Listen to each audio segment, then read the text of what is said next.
गरीब परिवार की बेटी की कहानी। यह कहानी एक छोटे से गांव की है जहां एक गरीब परिवार में एक बेटी का जन्म हुआ। उस बेटी का नाम राधा था। राधा का परिवार बहुत साधारण था, जिसमें माता पिता और उनके 3 भाई बहन थे। उसका परिवार खेती बाड़ी पर निर्भर था, लेकिन खेती से ज्यादा आमदनी नहीं होती थी, जिससे उन्हें बहुत मुश्किलों का सामना करना पड़ता था। राधा बचपन से ही बहुत मेहनती और जिज्ञासु थी। उसे पढ़ाई का बहुत शौक था, लेकिन उसके माता पिता के पास उसे अच्छे स्कूल में भेजने के लिए पैसे नहीं थे। गांव का ही सरकारी स्कूल था उसका सहारा, लेकिन वहां की शिक्षा व्यवस्था उतनी अच्छी नहीं थी। फिर भी राधा ने हार नहीं मानी और जो कुछ भी उसे सिखाया जाता उसे ध्यान से सुनती और समझने की कोशिश करती। राधा के माता पिता बहुत ही मेहनती थे, लेकिन उनकी मेहनत का फल हमेशा सीमित रहता। उनके पास इतनी जमीन नहीं थी कि वे ज्यादा फसल उगा सके, और जो फसल उगाते उसे बाजार तक पहुंचाने में भी बहुत कठिनाई होती थी। इसके बावजूद वे अपने बच्चों को पढ़ाने की पूरी कोशिश करते थे। राधा के पिता हमेशा कहते थे, बेटी हमें गरीबी से नहीं हारना है, शिक्षा ही हमारा सबसे बड़ा हथियार है। राधा को यह बात गहरे से समझ में आती थी। वह अपने माता पिता की मेहनत और संघर्ष को देखकर और ज्यादा प्रेरित होती। हर रोज स्कूल के बाद वह घर का काम करती और रात में पढ़ाई करती। उसके पास ज्यादा किताबें नहीं थी, लेकिन जो भी थी वह उन्हें बार बार पढ़ती। गांव के अन्य बच्चों की तरह वह भी अपने सपने देखती, लेकिन उसकी सबसे बड़ी चुनौती थी उसके परिवार की आर्थिक स्थिति इतनी कमजोर थी कि वह आगे पढ़ाई के लिए कोई भी साधन नहीं था। राधा जब 10वीं कक्षा में थी तब एक दिन उसके पिता की तबीयत अचानक खराब हो गई।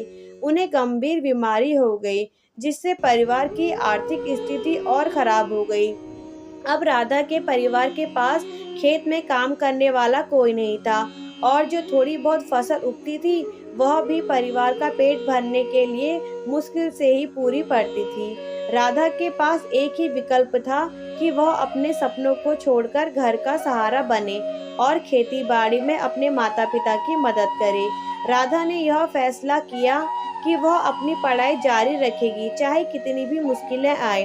उसने खेत में अपने पिता का हाथ बटाना शुरू किया और साथ ही रात को पढ़ाई करने का सिलसिला भी जारी रखा। उसके शिक्षक भी उसकी मेहनत से बहुत प्रभावित थे और उसे यथासंभव मदद करने की कोशिश करते थे। स्कूल के बाद वह गांव के बच्चों को ट्यूशन देने लगी, जिससे उसे कुछ पैसे मिलने लगे। वह अपनी पढ़ाई के लिए किताबें खरीदने लगी और परिवार की भी मदद करती थी। राधा की मेहनत रंग लाई। उसने 10वीं कक्षा में अच्छे अंकों से परीक्षा पास की। गांव के सभी लोग उसकी तारीफ कर रहे थे, लेकिन समस्या यह थी कि आगे की पढ़ाई के लिए पैसे नहीं थे। राधा के पास अब एक ही विकल्प था कि वह स्कॉलरशिप के लिए आवेदन करे और अपने सपनों को साकार करने का प्रयास करे। उसने स्कॉलरशिप के लिए आवेदन किया और उसकी मेहनत और लगन देखकर उसे राज्य सरकार से एक स्कॉलरशिप मिल गई। राधा ने शहर के एक अच्छे कॉलेज में दाखिला लिया। वहाँ की पढ़ाई बहुत कठिन थी, लेकिन राधा ने कभी हार नहीं मानी। वह कॉलेज के बाद ट्यूशन देती और अपने परिवार की मदद के लिए थोड़ा बहुत पैसा भेजती। धीरे धीरे उसकी मेहनत रंग लाई और उसने कॉलेज की परीक्षा में भी अच्छे अंक प्राप्त किए। उसकी इस सफलता ने केवल उसके परिवार का नाम रोशन किया, बल्कि गांव के अन्य बच्चों को भी प्रेरित किया। राधा अब एक सफल इंजीनियर बन चुकी थी।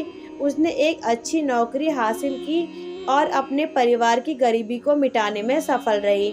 लेकिन उसने अपने गांव और समाज को नहीं भुलाया।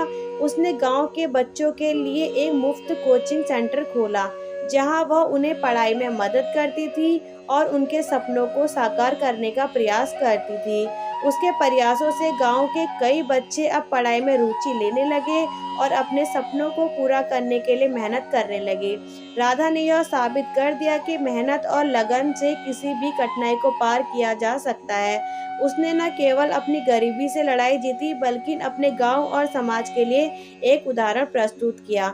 राधा की कहानी हमें यह सिखाती है कि जीवन में कठिनाइयाँ कितनी भी बड़ी क्यों न हो, अगर हमारे अंदर कुछ कर दिखाने का जिज्ञासा और हिम्मत है तो हम मुश्किल को पार कर सकते हैं। गरीबी, असमानता और कठिनाइयों से जूझते हुए भी राधा ने यह साबित किया कि शिक्षा और मेहनत सबसे बड़ी पूंजी है। उसने अपने संघर्षों से न केवल खुद को बल्कि अपने समाज को भी एक नई दिशा दी।